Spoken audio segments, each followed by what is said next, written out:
Levi wasn't supposed to be here. He wasn't supposed to have a second chance. He wasn't supposed to be loved. When Emma got the call from the rescue, they told her about a tiny blind puppy who desperately needed a foster home. They warned her it would be difficult. He had been born without sight, abandoned, and left to navigate a world he couldn't see. She told herself it was temporary. Just 2 weeks. That's what she had agreed to. But the moment she saw him, her heart shattered. He was so small. His ears had been cropped, giving him the tough look people often associate with bully breeds. But nothing about him was intimidating. He was fragile, confused, and trying so hard to be brave. Sitting in her car, she felt the tears well up before she even brought him home. She wasn't ready for this, but then again, neither was he. She ran into Walmart and grabbed a laundry basket, figuring it would be the safest way to transport him. He barely moved the whole ride, curled up so small, so silent, as if he had already learned that making noise wouldn't help him.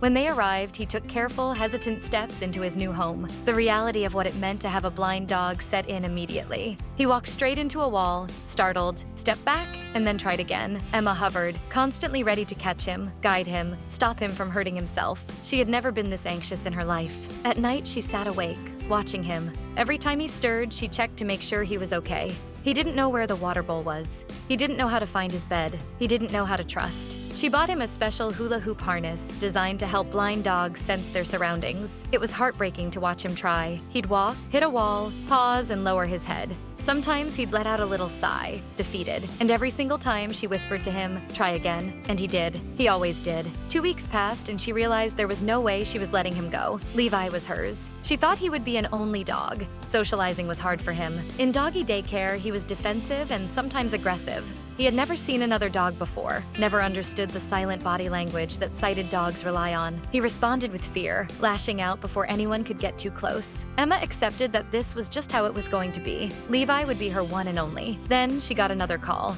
"We know you have a blind puppy. We have another one who needs a home." She laughed at first. Absolutely not. Levi was already a handful. How could she possibly take in another blind bully? She convinced herself it wasn't possible. But then she thought about Levi's life. His days spent sunbathing, waiting for her to come home, existing in a world that was so much smaller than it should be. Maybe, just maybe, he needed a friend. She agreed to meet the puppy, and when she saw Jax, she knew. Just like Levi, he had been born into a world that had already given up on him. The first night, she took it slow.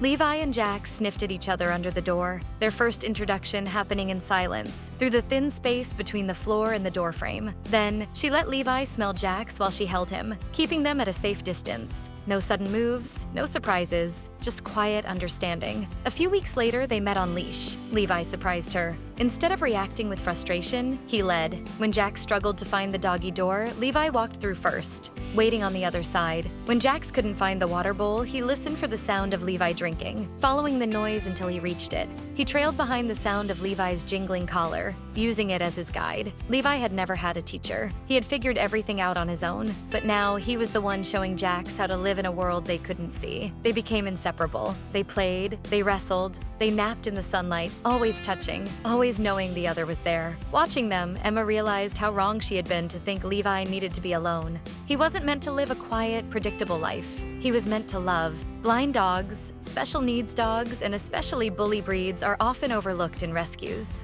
People assume they'll be too much work, too much of a challenge. But when given a chance, when someone is willing to meet them where they are, to guide them, to love them anyway, they become the most loyal, devoted companions imaginable. Emma can't imagine her life without them. She doesn't even want to. Levi and Jax weren't the ones who needed rescuing. She was. And because of them, she found something she never knew she was missing.